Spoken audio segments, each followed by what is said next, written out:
Hey guys, welcome back to another exciting edition of Rapid Reactions. I'm one of your hosts, Steven Lovebaum, And I'm Jared Say. and we are here to talk about the greatest reality show in television, and that is the NFL Draft.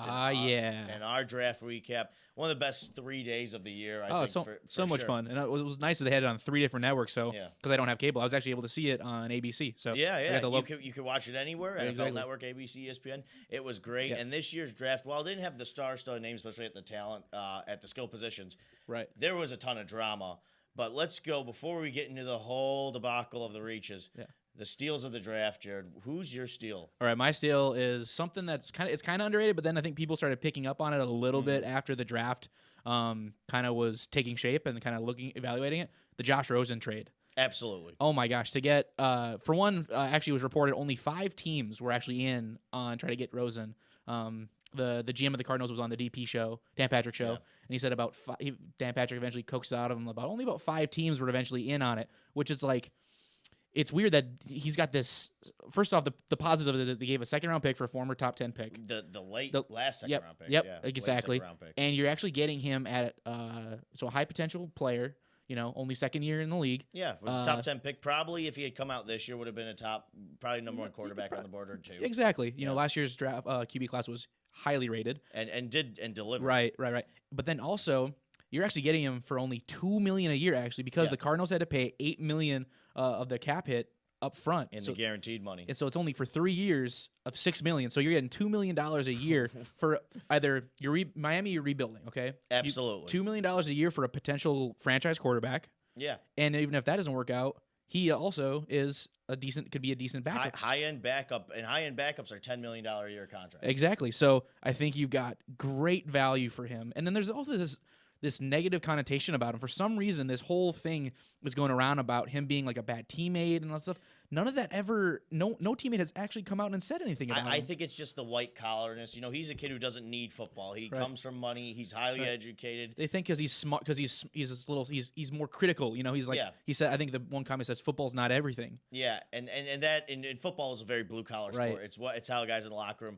But it's absolutely, in my opinion, a steal. If you're Miami, right, you could still go get Tua next year if you Oh, yeah. want, or you could get Jake Fromm. It doesn't matter Oh, because yeah. your team's not going to be good. You're going to have the pick. And What's if, the Oregon guy? yeah, Oh, Herbert too. Yep. And if Rosen does deliver, If he you shows have enough, a franchise yeah. quarterback on the cheapest deal in the NFL. Yeah, and then they even can pick up his 5th-year. Then you can still pick up Yeah, a you 5th-year still have a option 5th year, for like 10. great Probably move, great move. not a whole Yeah. whole big thing for Yeah, quarterbacks now. absolutely. Yeah, Arizona completely bungled that, by the way. Right. So, Yeah. I mean, again, if they thought Kyler Murray was the pick, if they think he's a which is franchise, fine, but they had to have moved. Apparently, gave up. There was a lot of talks. They didn't even get people until after they drafted him, and you just can't play it like that. 'cause Right, that, right. That torpedoed the value.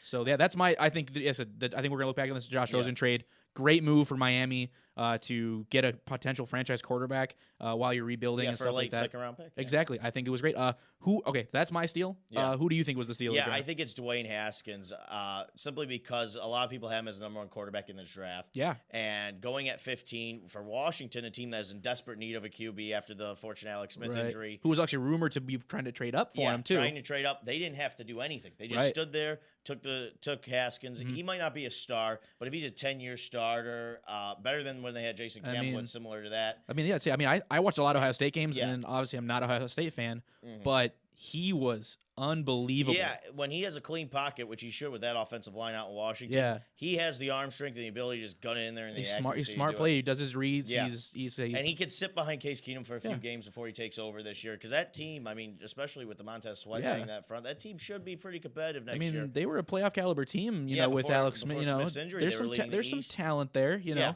absolutely. And it's not a complete. It's not a bad situation to no, go to. not at all. Just a And- terrible, just not a great owner. Well, we all know Snyder's Right. crazy, Right. but he's not. It was just the perfect fit for him. I think so too. Perfect fit for them, and it's a great move. But He's who I was he was who I would have taken. Yeah. As who I thought was probably the best quarterback prospect.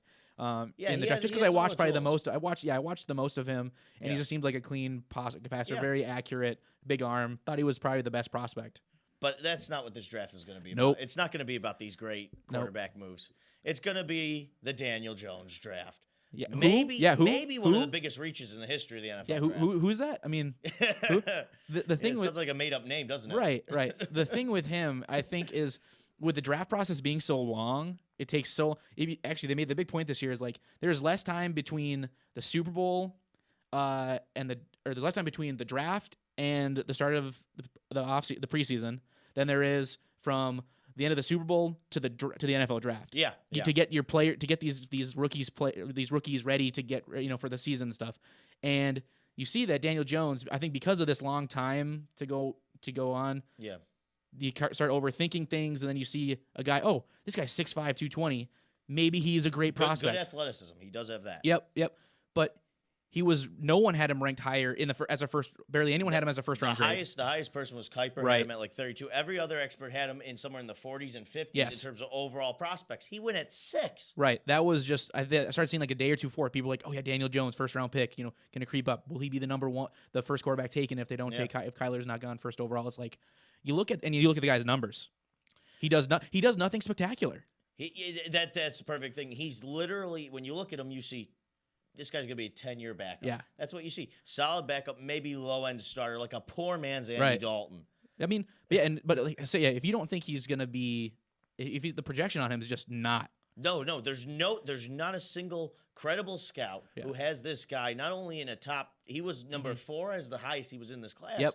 In quarterbacks, but there's no one who has him looking and go, boy, that's a franchise quarterback. You don't see that. Even then, no one was going to get it. You could have waited to even 17 to get him to get another a bigger playmaker in the it's all first. about in the David front. Gettleman kind of being just a crazy person this year, the GM of the Giants. He just can't stop defending the pick. He's got all these quarterback. We need a quarterback. Yeah, I mean, it's just he mentioned the Aaron Rodgers Brett Favre thing. Yeah, which could not be the farthest comparison, really. He's more of talking about, I think what he means to talk about is the sitting and waiting and developing to develop the quarterback. But it's like, maybe if you wanted to develop a quarterback behind Eli Manning, who's actually older than Favre was back in 2005 at this point. You don't draft him at 6 overall. That, or, I mean, even not even the number that you should have done this 2 years before Eli Manning started. Eli Manning doesn't realize he's that almost 40. His career's dead. Yeah, he's almost 40, and no one considers him even a top 15 quarterback anymore. Yeah, I don't know what the Giants are doing, and it's just all complete chaos over there. And I think Jones picked personifies and it. unfortunately, even with Kyler Murray, the hype of Kyler Murray, who I think more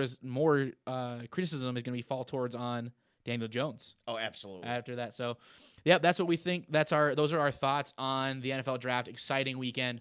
Over 600,000 people kind of made their way in and out of. 200,000 each of the first 2 days. Just ridiculous. Highest numbers. ratings the NFL's ever had. I love that the NFL draft is moving locations every year. Event now. Oh, it was already an event in New York, and now getting to travel and move it around. It's awesome. It's so cool. It's so much fun. It just shows the power of the NFL right now, and it's actually its staying power. Number one sport with all the controversy they go through, they still are the number one television show on TV right now. So, all right, guys, that's our show. Thanks for watching. Check us out on Facebook, Twitter, and Instagram. Thanks for watching. I'm Jared Say. And I'm Steve Lovemom. All right, we'll see you guys later.